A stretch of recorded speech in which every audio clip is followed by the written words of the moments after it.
حسن صباح کی بود و چی کار کرد؟ به طور کلی بخوام بگم حسن صباح یه چهره خیلی شگفت انگیز بود.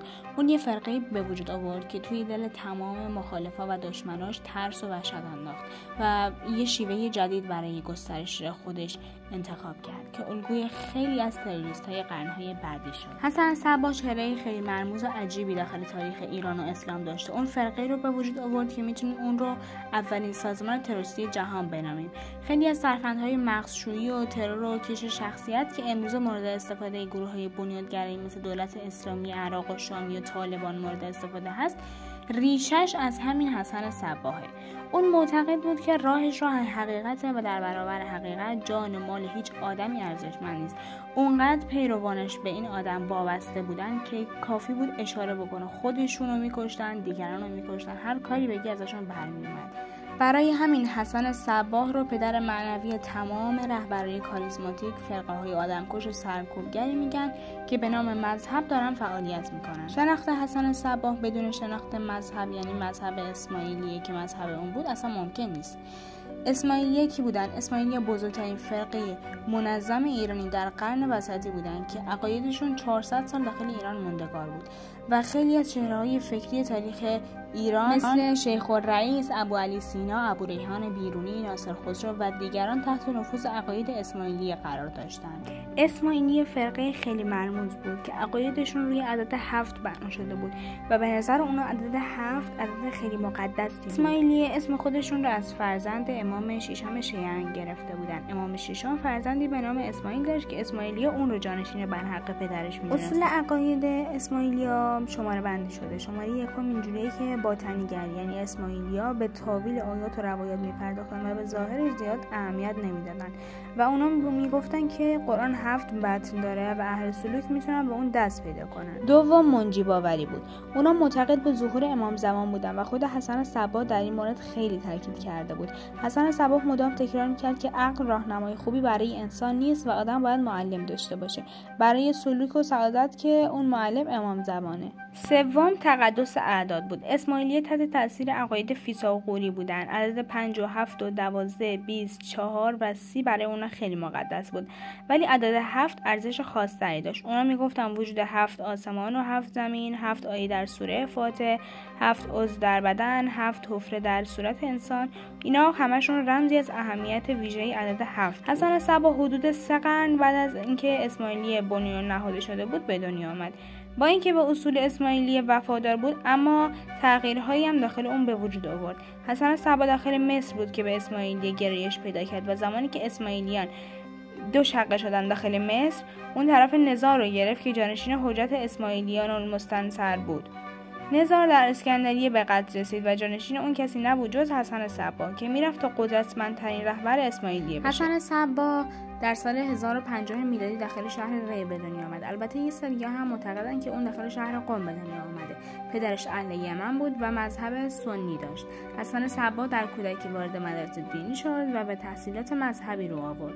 حسن صباح بعد از اتمام تحصیلاتش به نیشابور رفت تا نزد امام روحانی اهل حدیث آموزش ببینه. هر کسی که مورد لطف امام قرار می‌گرفت و شاگرد اون می‌شد، به راحتی به دستگاه سلطنتی نفوذ پیدا می‌کرد و به مراتب مهم‌تر می‌رسید. افرادی مثل خواجه نظام الملک، حکیم عمر خیام، اینا هم از شاگردای امام بودند. حسن صباح بعد از تمام شدن درسش با کمک امام داخل دربار سلجوقیان نفوذ کرد. از همون اول کار بین حسن صباح و خواجه نظام الملک یه دشمنی سختی بود. دلیل این دشمنی هم به اختلاف مذهب اون دو تا برمیگشت.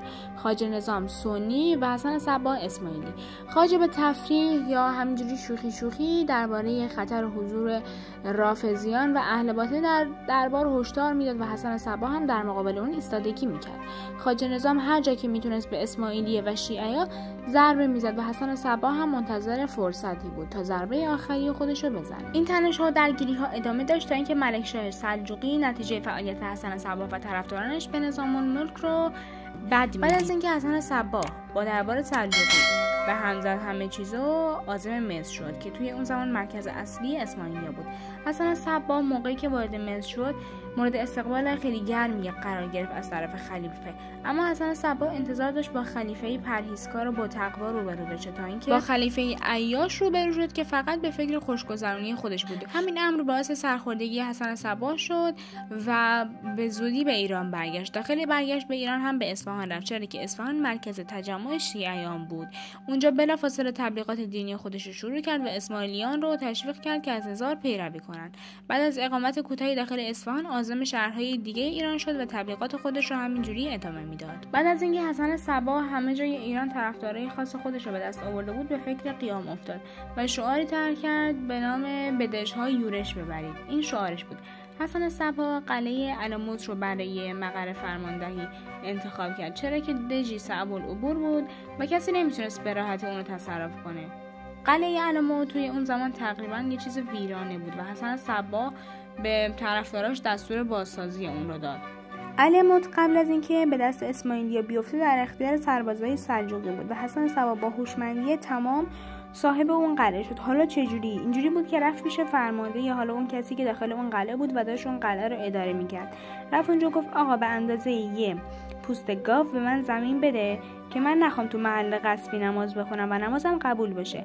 بعد از اینکه پوست گاو رو گرفت، پوست گاو رو به قطعه‌های کوچکتری درآورد و دور تا دور قلعه رو از این پوست گاو پر کرد و اینجوری صاحب اون قلعه شد. حسن صباح به محض اینکه داخل اون قلعه مستقر شد یه سری تمهیدات دفاعی برای اونجا انجام داد و دولت سلجوقی و وزیرش خواجه نظام الملک به این فکر افتاده بودن که حسن و پیروانش رو نابود کنن. ملک شاه سلجوقی اول نماینده‌هایی رو پیش حسن صباح فرستاد تا اون رو به صورت مسالمت آمیز قانع کنن، اما حسن پیامی برای شاه فرستاد که واقعا برای شاه ترسناک بود و خیلی اونها رو ترسوند. نوشته بود به ملک شاه بگویید به من صدمه و آسیبی نرسانند وگرنه در برابر اون سفارایی خواهم کرد و این رو نیز بداند که لشکریان او تاب مقاومت در برابر فداییان من را ندارند، زیرا هر یک از سربازان من در جانبداری بیمانندند و کشتن و کشته شدن برایشان یکسان. گفته میشه که حسن صباح برای اینکه نماینده های شاه به عمق جدیت این ماجرا پی ببرند 3 تا از پیروانش رو صدا میزنه بیاد. به یکی از اونها میگه خودتو بکش با خنجر، به یکی دیگه میگه که از بالای قلعه خودتو پرت کن پایین و به سومی هم میگه که خودتو داخل آب غرق کن و هر کدوم از این 3 تا بدون درنگ این کارو انجام میدن. همین باعث شد که نماینده ها بترسن و این خبر رو به گوش شاه برسونن. ولی با این وجود باز هم ملک شاه حمله کرد و شکست خورد. مورخای غربی که چنین موردی رو تا حالا تو تاریخ خودشون نداشتن فکر میکردن که حسن صباح مردم رو مسموم میکنه با مواد مخدر یا هر چیز دیگه‌ای روی اونا تاثیر میذاره، اما پژوهش‌های بعدی نشون داد که اینا اشتباهه و حسن صباح از هیچ مواد مخدری استفاده نمیکنه و فقط صرفاً از طریق آموزه‌ها و نفوذ شخصیت و کلامش میتونه این کار رو انجام بده. اولین قربانی حسن صباح حاکم اصفهان بود که دستور دستگیری اسماعیلیا رو داده بود. حسن صباح یکی از فداییاشو فرستاد به نام طاهر نجار و حاکم رو به قتل رسوند. خواجه نظام الملک هم برای اینکه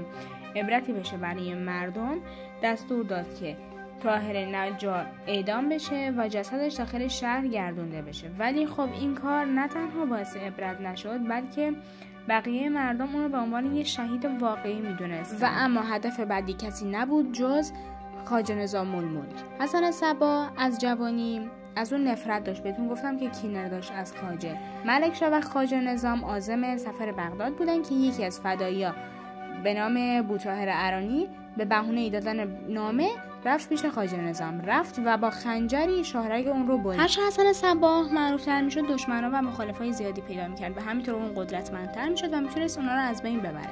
با این روش یعنی از بین بردن مخالفاش تونست اسماعیلیا رو حفظ کنه و گسترش بده.